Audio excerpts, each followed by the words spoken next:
성경 말씀 보겠습니다. 출애굽기 3장 12절부터 15절까지의 말씀을 보겠습니다.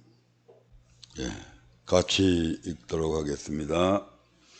하나님이 가라사대 내가 정녕 너와 함께 있으리라. 네가 백성을 애굽에서 인도하여 낸 후에 너희가 이 산에서 하나님을 섬기리니 이것이 내가 너를 보낸 증거가 아니라.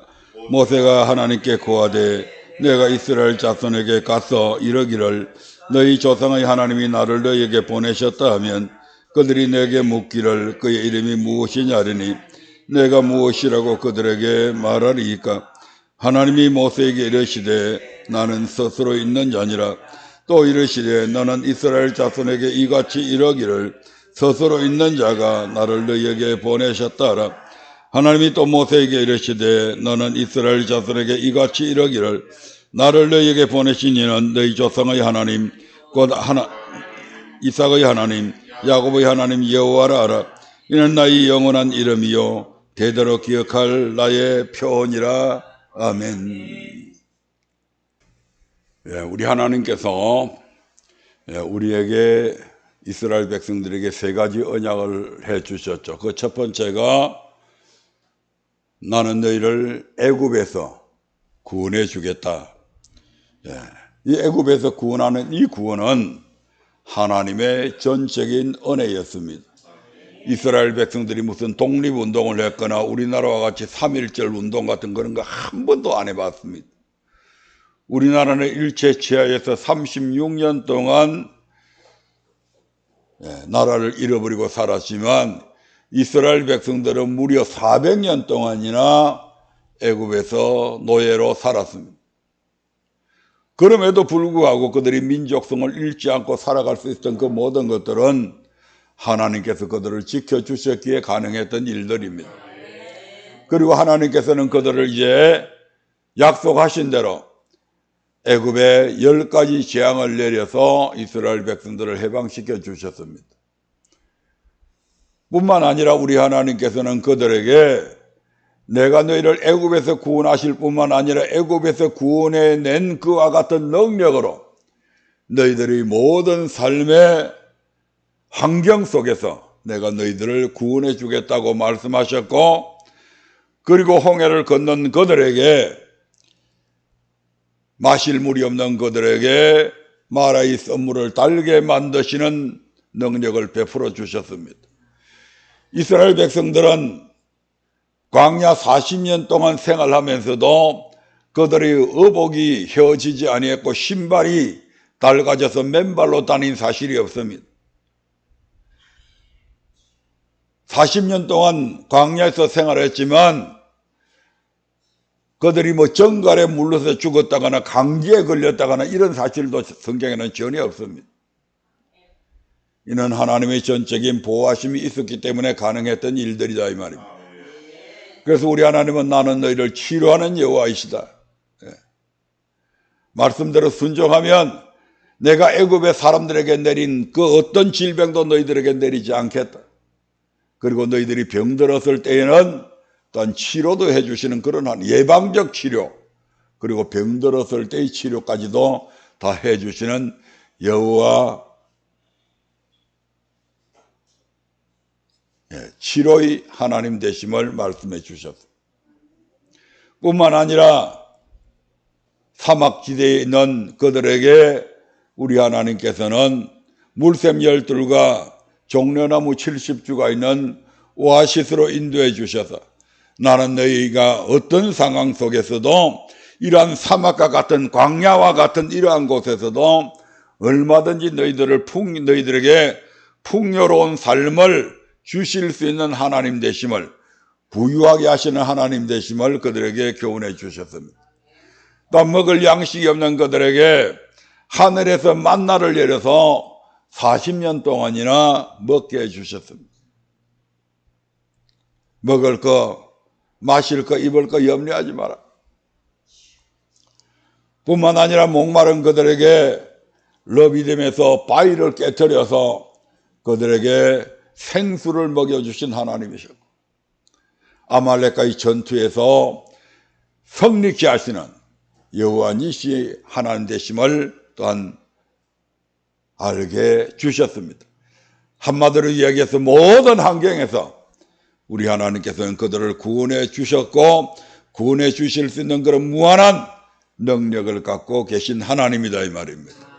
이것을 신명기 4장 32절 이하에서는 상천하지에 오직 여호와만 하나님이시고 그 외에는 다른 신이 없다는 것을 교훈해 주시려고 이와 같은 일을 행하였다고 결론 짓고 있음을 봅니다. 오늘 두 번째 이 언약 우리에게 안 이루어져도 좋습니다. 이 땅에서 비록 우리가 거지처럼 산다 할지라도 상관없습니다. 80년만 90년만 견디면 됩니다. 그러나 이 마지막 구원 믿음의 최종의 목표인 가나안 땅은 우리가 꼭 들어가야 됩니다. 여러분이 이 땅에서 때로는 100% 행복한 삶을 누리지 못할 수도 있습니다. 100%가 뭡니까? 50%도 행복함을 누리지 못하고 살아갈 때가 있습니다. 여러분이 지나간 삶을 돌이켜보면 웃음보다도 즐거운 시간들보다도 괴롭고 한숨 쉬는 시간들이 더 많았을 줄로 믿습니다. 그리해도 상관없다 이 말입니다. 그러나 이 마지막 이 가나안 땅에 들어가는 이 구원은 우리가 어떤 어려움이 있어도 여기에는 가야 된다 이 말입니다. 왜냐하면 여기의 삶은 80년짜리 90년짜리의 삶으로 끝나는 삶이 아니라 내가 영원히 주님과 더불어 영원한 생명을 누리며 사느냐 아니면 영원한 행복을 누리며 사느냐의 갈림길이 되기 때문입니다. 세 번째 언약의 이 말씀을 같이 읽어보도록 하겠습니다. 출애굽기 6장 8절의 말씀입니다.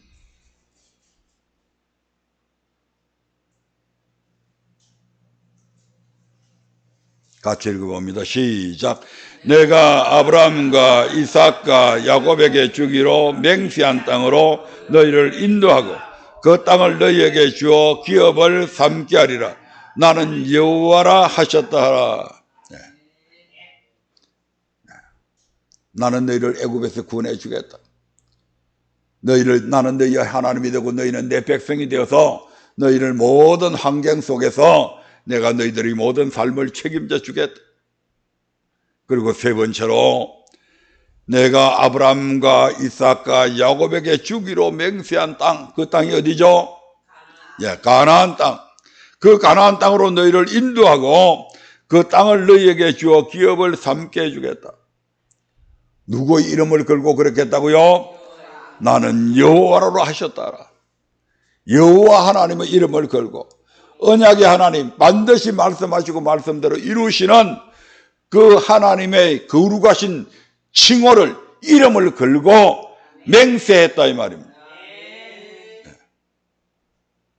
맹세는 약속의 최종적인 결론입니다. 아무 일에나 맹세하지 않잖아요. 내가 하는 약속이 틀림없다는 것을 최종적으로 상대방한테 알려주는 것이 맹세입니다. 하나님이 맹세했다 이 말입니다. 그 여호와 하나님이.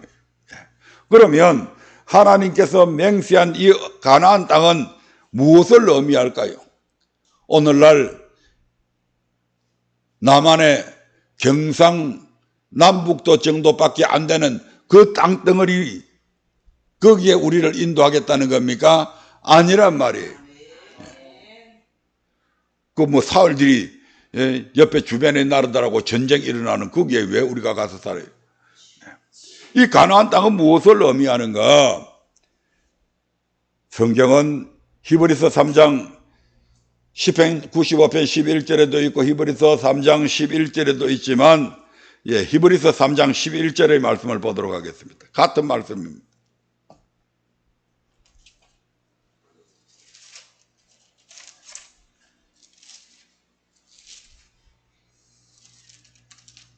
히브리서 3장 11절 말씀 다 같이 합독하도록 하겠습니다. 내가 노하여 맹세한 바와 같이 저희는 내 안식에 들어오지 못하리라 하셨다 하였으니. 아멘. 가나안 땅은 무엇을 의미하는가? 내 안식, 쉼을 의미한, 가나안 땅은 쉼을 의미합니다. 그냥 단순히 평안히 죽어서 누워있는 그 쉼을 얘기하는 것이 아니고, 바로 이 안식은 그러한 안식과는 다릅니다. 히브리서 11장 8절부터 4장 3절 한번 보겠습니다. 히브리서 4장 3절.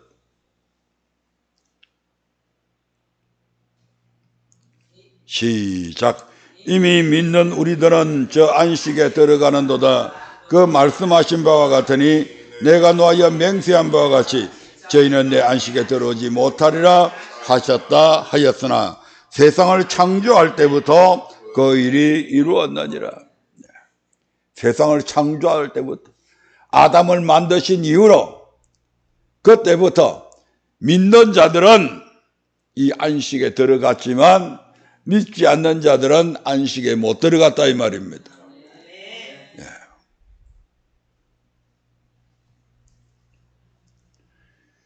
도대체 이 안식은 어디를 의미하는가? 히브리서 11장 8절부터 10절에서는 이렇게 말씀합니다. 히브리서 11장 8절부터 10절입니다. 시작. 믿음으로 아브라함은 부르심을 받았을 때에 순종하여 장래 기업으로 받을 땅에 나갈새 갈 바를 알지 못하고 나갔으며 믿음으로 저가 외방에 있는 것 같이 약속하신 땅에 우가여 동일한 약속을 유업으로 함께 받은 이삭과 야곱으로 더불어 장막에 거하였으니 이는 하나님의 경영하시고 지으실 터가 있는 성을 바랐습니다. 아멘. 메소포타미아에 살고 있던 아브라함을 하나님께서 부르셔서 너는 내가 지시하시는 땅으로 가라 라고 했을 때 아브라함은 갈 바를 알지 못하고 떠났습니다. 그들이 하란에서 머물고 있다가 거기에서 이 아브라함의 아비가 죽고 난 이후에 아브라함은 조카 롯을 데리고 가나안 땅에 들어가게 됩니다. 그리고 이제 거기서 아브라함은 이 가나안 땅에 살면서도 늘 천막 생활을 했습니다.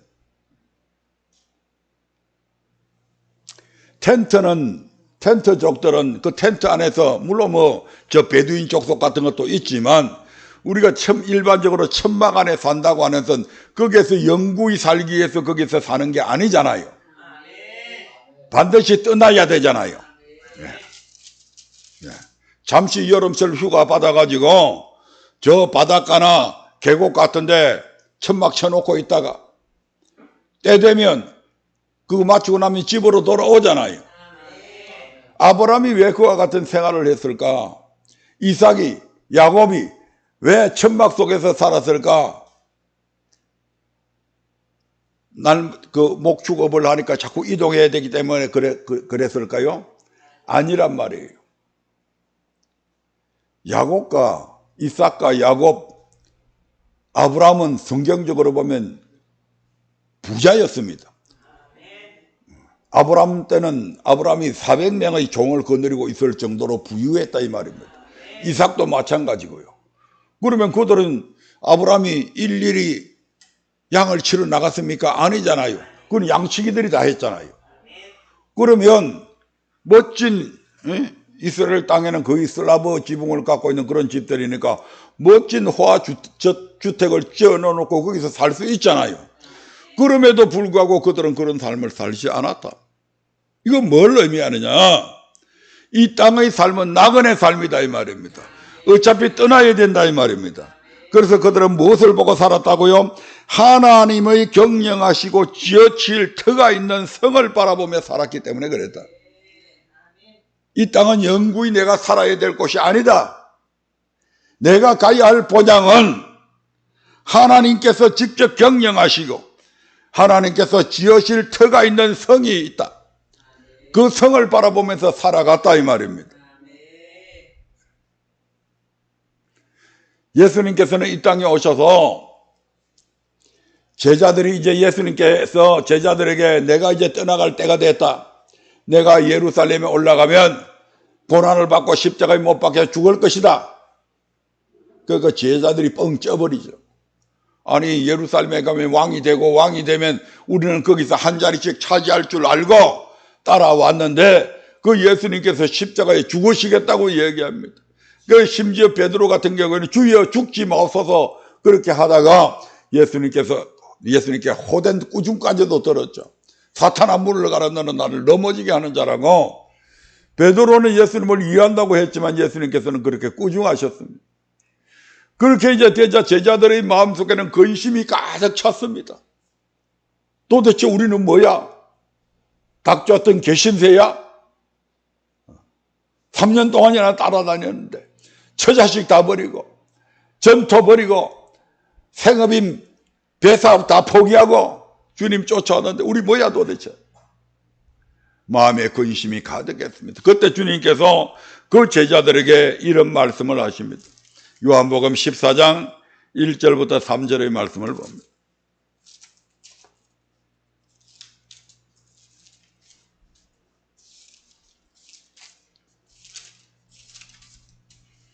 같이 읽어봅니다. 시작. 너희는 마음에 근심하지 말라. 하나님을 믿으니 또 나를 믿으라. 내 아버지 집에 거할 곳이 많도다. 그렇지 않으면 너희에게 일렀으리라. 내가 너희를 위하여 처소를 예비하러 가노니 가서 너희를 위하여 처소를 예비하면 내가 다시 와서 너희를 내게로 영접하여 나 있는 곳에 너희도 있게 하리라. 하나님이 경영하시고 지으실 터가 있는 그 성에 하나님께서 성을 다 지으시고 이제 주님께서 뭐라고 말씀하십니까? 내가 너희들 개개인의 처소를 준비하러 간다. 너희들을 위한 그런 아파트 공사가 너희들 처소가 다 마련이 되고 나면 내가 다시 너희에게로 와서 너희를 내 있는 곳으로 그렇게 영접하겠다. 지금 이렇게 약속을 하고 있는 것이잖아요. 이 한식할 이것이 바로 저와 여러분들이 영원히 살아야 될 안식처다 이 말입니다. 계시록 21장 1절부터 4절에서는 그 안식처를 이렇게 말씀합니다. 성경 제일 마지막 성경 계시록 21장 제일 마지막 성경 앞에 1절부터 4절입니다. 시작.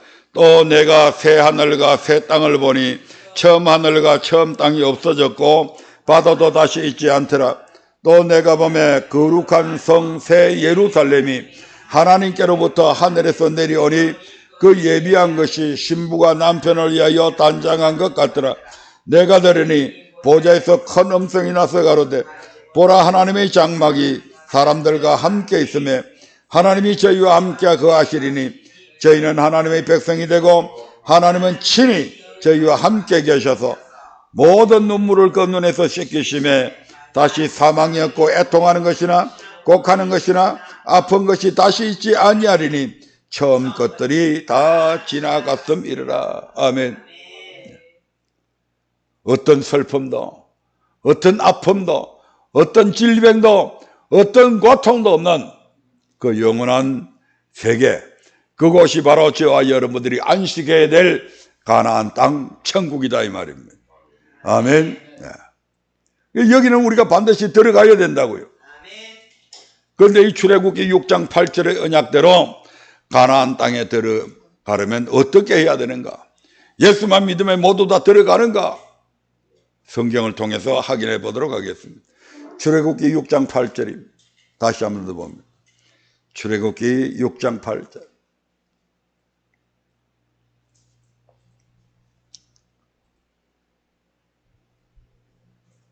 시작. 내가 아브라함과 이삭과 야곱에게 주기로 맹세한 땅으로 너희를 인도하고 그 땅을 너희에게 주어 기업을 삼게 하리라.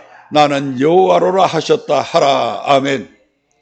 우리 하나님께서는 분명하게 이렇게 약속하셨습니다. 그런데 우리가 성경을 어느 한 부분만 보면 안 된다 이 말입니다. 우리나라 말도 그렇잖아요. 무슨 얘기 한마디 하면 그 한마디가 전체의 내용을 대표하는 건 아니잖아요. 서두가 있고 본론이 있고 결론이 있고 이런 식으로 얘기가 전개가 되어지잖아요. 하나님께서 이 말씀하셨다고 해서 그럼 무조건 아브라함과 이삭과 야곱에게 맹세한 땅으로 이스라엘 백성들을 다 들어가게 하냐? 그게 조건이 있다 이 말입니다. 첫 번째 약속에는 조건이 없었습니다. 6장 6절의 약속은 조건이 없습니다. 거기는. 그래서 그것은 일반으로 얻은 구원이라고 그러잖아요. 그런데 이 출애굽기 6장 7절과 6장 8절의 언약 속에는 다른 조건들이 있다 이 말입니다. 그런데 똑같은 조건으로 다 봐버리니까 예수 피만 믿으면 천국 간다라고 얘기해버리잖아요. 그런데 성경은 그렇지 않다 이 말입니다. 그 다음 말씀들을 들어봐야 된다 이 말이죠. 규례와 법도 그 모든 명령을 듣고 준행해야 들어간다고 성경은 그렇게 우리에게 가르치고 있습니다. 신명기 4장 1절의 말씀을 한번 보겠습니다. 구약성경 신명기 4장 1절입니다. 천천히 같이 읽어보도록 하겠습니다. 시작. 이스라엘아, 이제 내가 너희에게 가르치는 규례와 법도를 듣고 준행하라. 그리하면 너희가 살 것이요 너희의 열조의 하나님 여호와께서 너희에게 주시는 땅에 들어가서 그것을 얻게 되리라. 아멘. 뭐라는 얘기입니까? 내가 너희에게 가르치는 규례와 법도를 듣고 뭐하라고요? 준행해라. 그리하면 조건이잖아요. 너희가 살게 될 것이고 너희의 열조의 하나님 아버지 여호와께서 너희에게 주시는 땅에 들어가서 그것을 얻게 되리라. 조건이 있다 이 말입니다. 집이 있습니다. 내 집입니다. 내 아들들이 있습니다. 역시 그 녀석들이 집이기도 합니다. 그런데 자기 집이지만 밖에 나갔다가 흙탕 속에서 놀다가 집에 왔습니다. 방에 들어가려고 하면 어떻게 해요? 야 이놈아, 어디 그 발로 그 방에 들어가냐? 뭐하라고요? 씻어. 아니 내 방인데요. 내 방에 내가 들어가는데 뭘 그러세요? 자기 방이라 할지라도 그 발 갖고는 들어가면 안 된다 이 말입니다. 온통 방을 다 더럽혀 놓잖아요.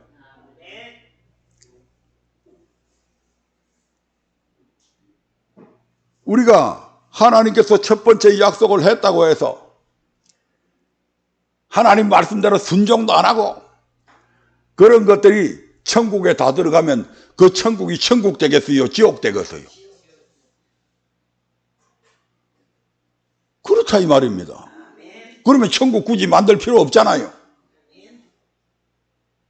그냥 세상에서 죄를 짓든지 말든지 평생 살게 만들어주지 왜 천국을 왜 만드냐 이 말입니다. 그곳에는 그런 죄인들이 들어가는 곳이 아니다 이 말입니다. 하나님의 백성이라 할지라도 죄로 말미암아 죄에 있던 그들을 구원해 주셨다 할지라도 그러한 모습 그대로 깨끗이 못한 더러운 모습을 가지고서는 절대 못 들어간다 이 말입니다. 그래서 뭐 하라는 겁니까?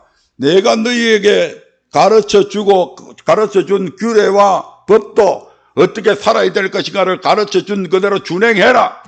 그리해야 여기에 들어갈 수 있다라고 지금 다시 말씀하는 거잖아요. 아멘. 신명기 8장 1절도 한번 보겠습니다. 신명기 8장 1절.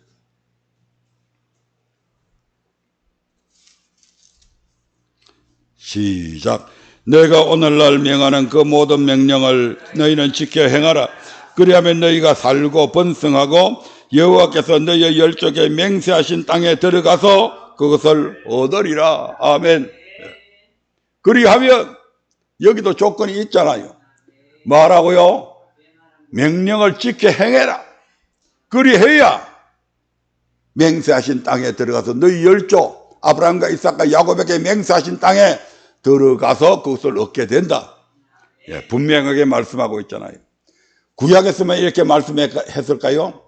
뭐 많은 사람들이 이제는 신약 시대가 돼서 구약의 율법은 필요 없어, 안 지켜도 돼, 이렇게 말하는 믿는 사람들이 얼마나 많습니까? 그 신약 한번 보자 이 말입니다. 마태복음 19장 16절 한번 보겠습니다. 마태복음 19장 16절부터 보겠습니다.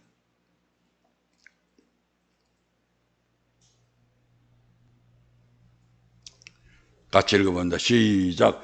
어떤 사람이 주께 와서 가로되 선생님이여 내가 무슨 선한 일을 하여야 영생을 얻으리까? 어떤 일을 하여야 천국 가겠습니까? 지금 물어보는 거잖아요. 예, 17절 시작. 예수께서 가라사대 17절 시작. 예수께서 가라사대 어찌하여 선한 일을 내게 묻느냐? 선한 이는 오직 한 분이시니라.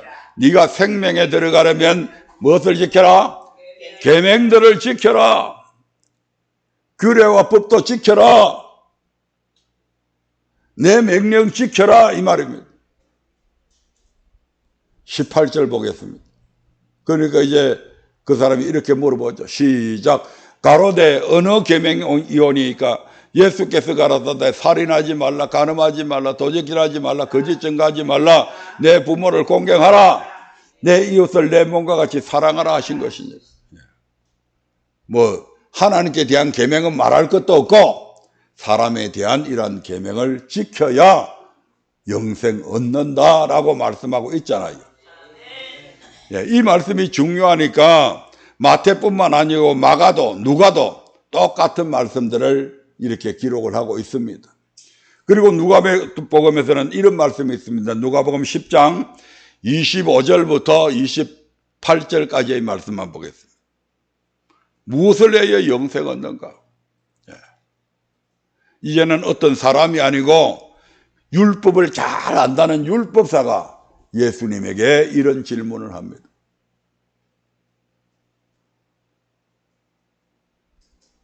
10장 25절부터 28절까지 봅니다. 시작. 어떤 율법사가 일어나 예수를 시험하여 가로되 선생님 내가 무엇을 하여야 영생을 얻으리이까? 예수께서 이르시되 율법에 무엇이라 기록되었으며 내가 어떻게 읽느냐? 대답하여 가로되 내 마음을 다하며 목숨을 다하며 힘을 다하며 뜻을 다하여 주 너의 하나님을 사랑하고 또한 내 이웃을 내 몸과 같이 사랑하라 하였나이다. 예수께서 이르시되 내 대답이 옳도다. 이를 행하라. 그러면 살리라 하시니. 내 대답이 옳다. 이를 행해라. 율법 행해라. 율법 지키라. 그러면 산다. 그러면 영생 얻는다 이 말입니다. 주님 내가 어떻게 하면 영생을 얻겠습니까? 야 보니까 네 율법사네. 예, 제가 율법사입니다. 그 율법에 뭐라고 기록이 되어 있고 너는 그 율법을 어떻게 해석하냐? 그러니까 하나님 사랑해야 되고 이웃 사랑해야 됩니다. 그것도 그냥 사랑하는 것이 아니고 어떻게 마음을 다하고 목숨을 다하고 힘을 다하고 뜻을 다해서 네 모든 의지를 다해서 사랑해라. 그러니까 예수님께서 그래 네가 지금 옳은 답 했다. 100점이다. 이대로 행해라. 그러면 뭐 한다고요? 산다. 그래서 출애굽기 6장 8절의 언약대로 가나안 땅에 들어가려면 우리는 반드시 규례와 법도 곧 주님의 모든 명령을 듣고 준행해야 합니다. 아멘. 예, 두 번째로 하나님의 도 곧 믿음의 도를 지켜야 됩니다. 히브리서 3장 7절부터 11절의 말씀을 한번 보겠습니다. 히브리서 3장 7절부터 11절입니다.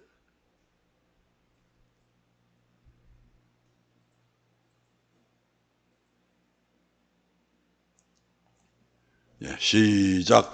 그러므로 성령이 이르신 바와 같이 오늘날 너희가 그의 음성을 듣거든 노하심을 격동하여 광야에서 시험하던 때와 같이 너희 마음을 강팍케 하지 말라.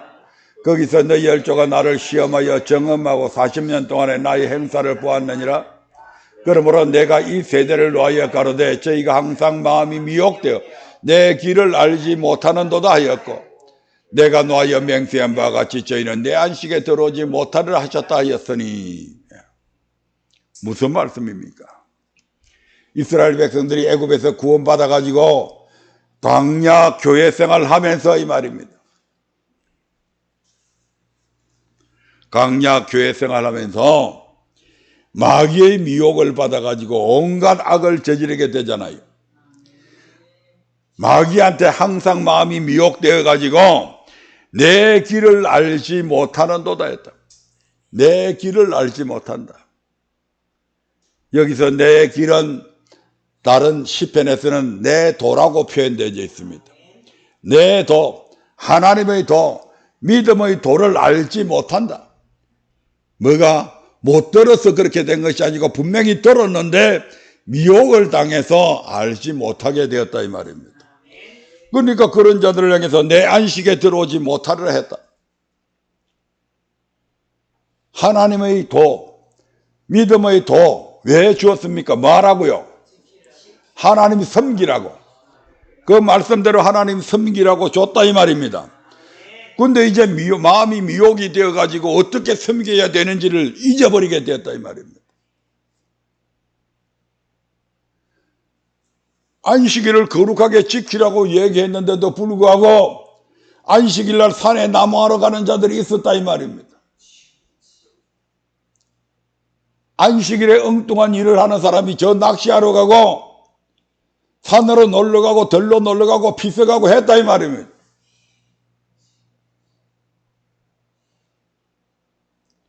그래도 그렇게 하는 것이 죄인 줄도 모르고 당연시 여겼다. 왜? 마음이 미혹돼가지고 그래도 돼.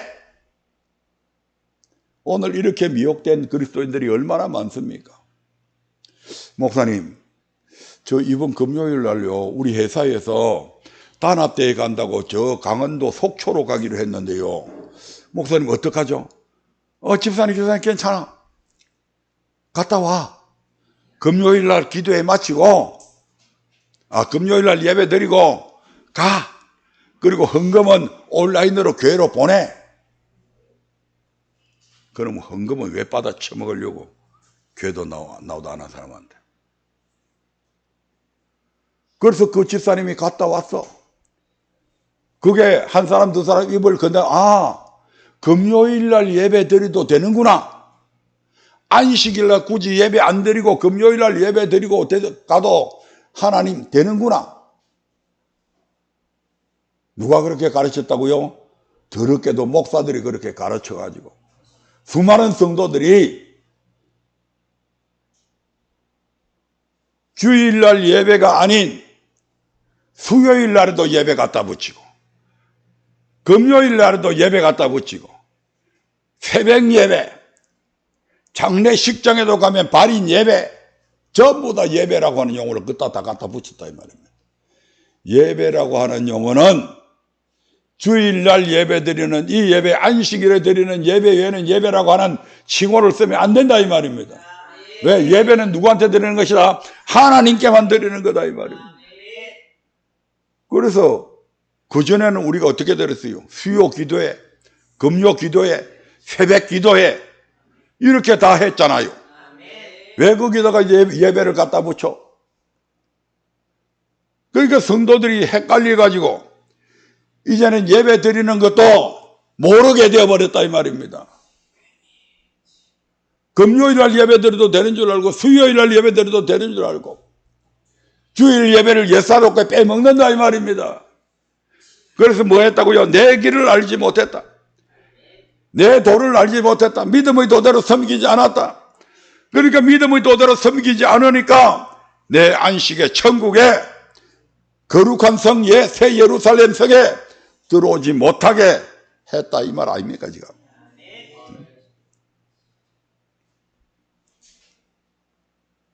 그러니까 우리가 참 바르게 들어야 되는 거예요. 그 듣는 것으로 끝나는 것이 아니고 이제 그대로 행해야 되는데 그건 뒤에 이제 보기로 하고. 자, 세 번째로 우리가 그 안식에 들어가면 어떻게 해야 되는가? 순종함으로 하나님 보시기에 믿는 자가 되어야 된다. 뭐 해야 된다고요? 순종함으로 하나님의 보시기에 믿는 자가 되어야 된다. 아, 저 사람 교회 다니네, 하나님 믿네, 이게 아니고 하나님이 믿는 자로 인정해야 된다 이 말입니다. 히브리서 3장 18절부터 19절의 말씀을 보겠습니다. 히브리서 3장 18절부터 19절입니다. 시작. 또 하나님이 누구에게 맹세하사 그의 안식에 들어오지 못하리라 하셨느냐? 곧 순종치 아니하던 자에게가 아니야. 이로 보건대 저희가 믿지 아니함으로 능히 들어가지 못한 것이라. 다시 한 번 더 볼까요? 18절부터 시작. 또 하나님이 누구에게 맹세하사 그의 안식에 들어오지 못하리라 하셨느냐? 곧 순종치 아니하던 자에게가 아니냐? 이로 보건대 저희가 믿지 아니함으로 능히 들어가지 못한 것이라. 아멘. 이스라엘 백성들이 하나님의 전적인 은혜로 애굽에서 구원받았잖아요. 그런데 그들이 신의 광야 교회에서 하나님의 말씀을 11달 동안이나 듣고 배웠잖아요. 그러면서 민수기 신앙생활 하면서 그들이 하나님의 말씀대로 순종하지 아니하고 불순종했다 이 말입니다. 그래서 그들 중에 여호수아와 갈렙을 제외한 출애굽 1세대들은 아무도 못 들어갔다 이 말입니다. 왜 못 들어갔냐? 순종치 아니함으로 못 들어갔다. 이 순종치 아니하는 자들을 가리켜서 이로 보건대 저희가 믿지 아니함으로 능히 들어가지 못했다고 그랬잖아요. 그러므로 믿음과 순종은 일치해야 된다 이 말입니다. 믿음과 순종은 따로 국밥이 아니고 하나다 이 말입니다. 믿음에 반드시 순종하게 되어 있다 이 말입니다. 열심히 4년 동안 대학 시험, 열심히 입사 시험 준비해가지고, 대한민국의 굴지의 기업이라고 하는 저 현대나 삼성에 취업이 됐어요. 들어가면 회사하고 계약을 맺죠. 네. 근로 계약을 체결합니다. 당신은 이제 우리 교회 회사원이 되었기 때문에 앞으로 어떤 부서에 근무하게 될 것이고, 그리고 당신은 이런 규칙들을 지켜야 된다. 그래서 거기에 서약을 하죠. 사인도 합니다. 서약을 하고, 그리고 나서 그 회사에 근무하게 되는데, 그렇게 하면 당신은 이제 우리 회사에 입사했기 때문에 우리 회사의 초임호봉은 350만 원이다. 400만 원, 내가 50만 원 더 올려줍시다. 400만 원. 초임호봉 세죠? 그래서 이제 계약을 딱 했습니다. 계약하면 돈 바로 줘요? 안 주죠? 월급날은 매월 마지막 금요일입니다. 라고 딱 정했어요. 그 약속 믿고, 지금 뭐 나는 회사 취직하면 당장 돈 주는 줄 알았더니, 돈 안 줘요? 그럼 한 달 동안 내가 일해야 되나요? 그럼 일해야 돼. 그거 하기 싫은데 하기 싫으면 가. 근데 그 약속을 믿고 월급도 안 주는데 내 돈 들이갖고 아침마다 지하철, 뭐 지옥철이라고 합디다마는 그게 막 삐죽고 들어가가지고 아침 일찍부터 일어나가지고 가서 회사 출근했어. 퇴근 시간까지 6시까지 일 빽 빠지게 하고, 그 다음날 또 일어나서 또 가서 그렇게 일해야 되고, 어제는 그래 안 했는데 오늘은 가니까, 과장님이 뭔 일 잘못한다고, 꾸중을 하고, 책망을 하고, 망신을 주고, 그렇게 당하죠. 그래도 그거 참죠. 왜? 한 달 뒤에 나올 월급 바라보고, 그 약속, 그거 믿고, 꼭 참고 일합니다. 왜요? 한 달 뒤에 월급 나올 거 믿으니까. 400만 원 받을 거 믿으니까.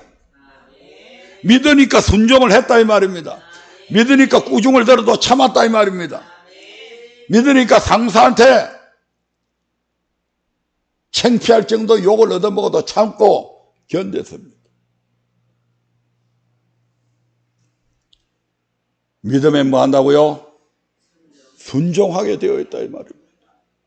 그 사람의 약속은 삼성의 약속을, 현대의 약속을 믿으면서 왜 전능하신 우리 하나님의 약속은 왜 안 믿는다?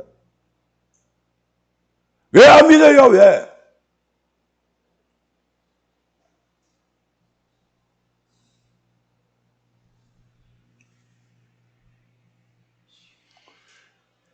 이스라엘 백성들도 결국 안 믿어가지고 못 들어갔잖아요.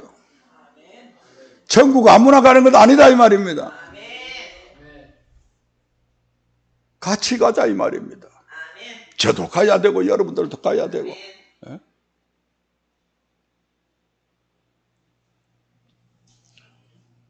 네 번째로 여기에 어떻게 하면 들어가야 어떻게 해야 들어가는가? 악을 행하지 말아야 들어갑니다. 어떻게 해요? 악을 행하지 말아야 들어갑니다. 고린도전서 10장 1절부터 6절의 말씀을 한번 보겠습니다.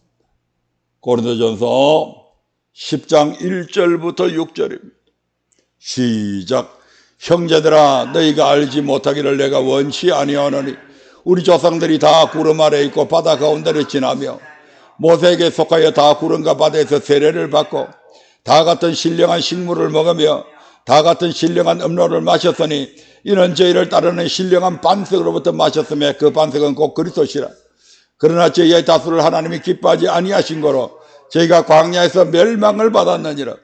그런 일을 우리의 거울이 되어 우리로 하여금 저희가 악을 즐기게 한 것 같이 즐거워하는 자가 되지 않게 하려 함이니. 이스라엘 백성들이 바로의 압제에서 벗어나 애굽에서 벗어나게 됩니다. 그들이 홍해가에 당도하게 되죠. 그리고 하나님께서는 그 홍해를 가르셔서 그들이 육지처럼 건너게 만듭니다. 이스라엘 백성들이 지금 무슨 속을 걷는 겁니까? 어디를 걷는 겁니까? 물속을 걷는 거잖아요. 홍해 바다를 걷는 거잖아요. 하나님이 양쪽에 물벽을 세웠잖아요. 지금 물속에 들어갔다 이 말입니다. 물속에 들어가면 어떻게 돼요? 죽잖아요. 세례는 어떤 의미를 갖고 있습니까? 원래는 침례라고 되어 있잖아요. 맞습니까? 침례, 물에 잠겼다 이 말입니다. 물에 잠기면 어떻게 됩니까? 죽잖아요.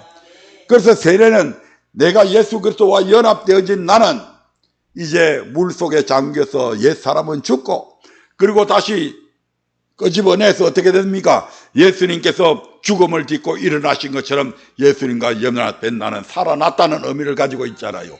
이 출애굽의 역사가 홍해를 건넌 이 역사가 바로 그걸 의미한다 이 말입니다. 이스라엘 백성들이 모세를 따라서 그 홍해 바다에서 구름과 바다에서 뭘 받았다고요? 세례를 받고 그들이 홍해를 건넜다 이 말입니다. 그리고 세례를 받고 그들이 뭐라고 노래합니까? 여호와는 나의 힘이요 노래심에 그는 나의 구원자요 나의 하나님이라고 하는 뜨거운 신앙 고백을 하잖아요. 그리고 그들이 뭘 먹었다고요? 신령한 음료를 마시고 신령한 양식을 먹었다고 그러잖아요. 신령한 양식이 뭡니까? 만나 먹었다 이 말입니다. 땅에서 나는 양식이 아닌 하나님의 은혜로 말미암아 하늘에서 내려온 양식을 먹었다. 완전 웰빙 식품이죠. 요즘에 아마 이런 식품이 있으면 아마 내가 모르기는 몰라도 한가만히 하면 1억을 주고도 사 먹을 사람이 천지로 있어. 이거 아무리 먹어도 살도 안 찌고요. 비만도 안 되고요. 예. 피가 혈액이 막힌다거나 고혈압 증세를 유발시킨다거나 이런 것도 없어요. 만난. 완전 웰빙 식품입니다. 이걸 자그마치 언제까지 먹었다고요? 40년 동안 먹었어. 신령한 음료를 마셨어. 반석을 깨뜨려서 거기에서 신령한 음료를 마셨는데 그 반석은 누구라고요? 바로 예수 그리스도를 상징한다. 그래서 예수님으로부터 생수가 공급되어진다 이 말입니다. 이러한 하나님의 놀라우신 역사를 경험하고도 그들이 뭐 했다는 겁니까? 악을 즐겨했다고 얘기하잖아요. 그래서 악을 즐겨하니까 하나님이 기뻐했다 안 했다? 기뻐하지 않았다. 기뻐하지 아니하시므로 어떻게 했다? 그들을 멸망시켜버렸다 이 말입니다. 근데 놀랍게도 이것이 뭐가 된다고요? 우리의 거울이다 이 말, 이렇게 말씀하잖아요. 그 시대의 사건으로 끝난 것이 아니다 이 말입니다. 오늘 이 시대를 살아가고 있는 그때로부터 약 3,500년 이후에 살아가는 우리들에게도 그대로 지금 이것은 거울이다. 너희들도 교회 다닌다고 예수 믿는다고 매주일 나가서 예배 드리고 하지만 이러한 악을 절개하면 너희들도 결국 이들처럼 멸망당한다. 이런 거울이다 이 말입니다. 그걸 보면서 깨닫고 나는 이렇게 내한테도 이런 모습이 있었네. 고쳐야지. 거울 무엇 때문에 있습니까? 거울 고치라고 있잖아요. 밖에 나갈 건데 외출할 건데 화장 잘 했는데 이게 뭐야? 얘 뭐가 묻었어? 그러면 그대로 나가요? 그거 보고 고치잖아요. 이런 일을 보면서 고쳐라 이 말입니다. 그럼 이스라엘 백성들이 어떤 악을 행했습니까? 7절부터 10절에 보니까 그들이 우상 숭배했고요, 간음했고요, 하나님을 시험했고요, 또 어떻게 했습니까? 원망했고요. 대표적으로 이 네 가지 악을 기록해 놨잖아요. 이런 악을 행해서 그들이 뭐 했다고요? 멸망당했다 이 말입니다.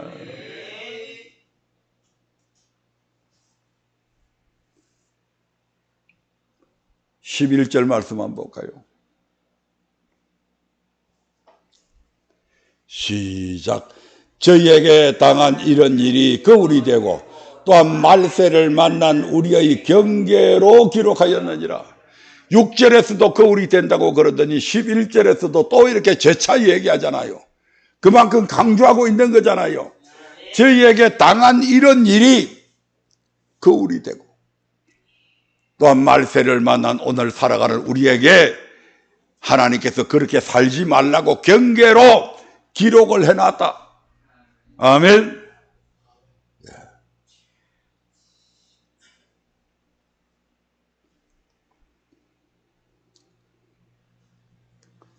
성경은 끊임없이 우리에게 대부분의 그리스도인들이 다수가 교회 안에서 멸망당할 것을 경고하고 있습니다. 교회 안에 심판이 없다고요? 누가 그런 얘기했는데요? 성경은 심판이 있다고 그러는데 예수 피만 믿으면 다 구원받는다고요? 성경은 안 그렇다는데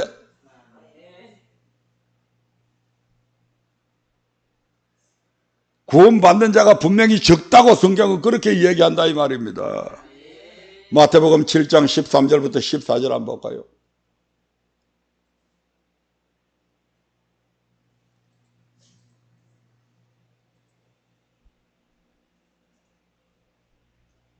시작. 좁은 문으로 들어가라. 멸망으로 인도하는 문은 크고 그 길이 넓어 그리로 들어가는 자가 많고 생명으로 인도하는 문은 좁고 길이 협착하여 찾는 이가 적음이니라. 좁은 문으로 들어가는 문은 생명의 문이고 이 생명으로 인도하는 문은 좁고 길이 협착하여 찾는 이가 적다.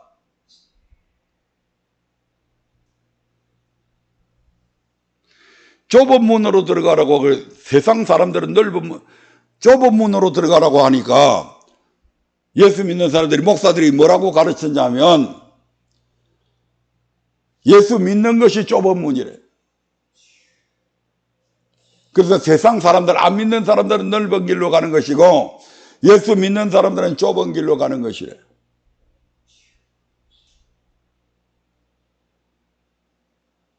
마태복음 5장부터 7장은 안 믿는 사람들한테 주신 말씀이 아니고 뭐한 사람들한테 줬다? 믿는 사람들에게 줬잖아요. 믿는 사람들에게 좁은 문으로 들어가라고 얘기하잖아요. 다시 말씀드리면 마태복음 5장부터 5장 3절부터 7장 12절에 있는 말씀대로 순종하는 것이 좁은 문이다 이 말입니다. 그런데 무슨 예수 믿는 것이 좁은 문이고 안 믿는 사람은 넓은 문으로 가는 거라요? 그럼 좁은 문으로 간다는 예수 믿는 사람들 살아가는 거 한번 보십시오. 얼마나 많은 악을 저지릅니까? 간음 안 합니까? 도적질 안 합니까? 온갖 악을 다 저지르고 있잖아요. 교회 안에 들어오면 거룩한 모습인데 교회 밖으로 한 발만 딱 내디면 세상 사람과 하등 다를 거 없잖아요. 뭐가 다른데요?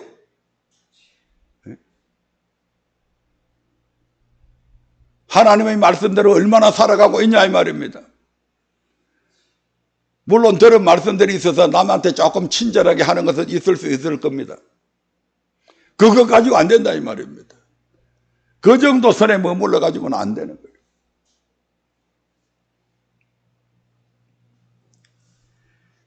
믿는 사람 중에서 예수 피로 말미암아 구원받은 교회 안에 있는 사람들 중에서 좁은 문으로 들어가는 사람들이 되어야 된다 이 말입니다. 같은 말씀인데 누가복음 13장 23절부터 24절에서는 이렇게 말씀합니다. 한번 볼까요? 누가복음 13장 23절부터 24절. 여기에는 더 직설적으로 얘기를 해놨죠.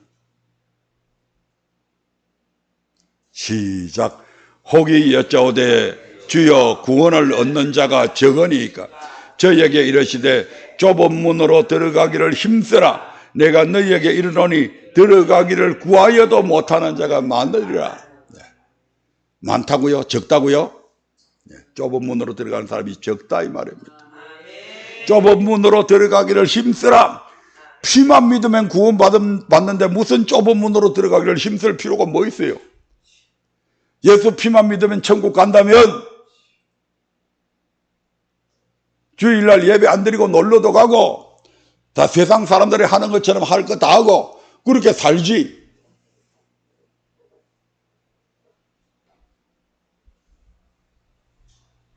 좁은 문으로 들어가기를 힘쓰라. 들어가기를 구하여도 못하는 자가 많다. 그래서 결과적으로 구원 얻는 자가 적다 이 말입니다. 희귀할 정도로요. 마태복음 22장 14절에서는 청함을 받은 자는 많되 택함을 입은 자는 적으니라 이렇게 말씀하잖아요. 한 구절만 더 읽고 시간에 대해서 오늘은 마치겠습니다. 베드로전서 3장 20절 봅니다.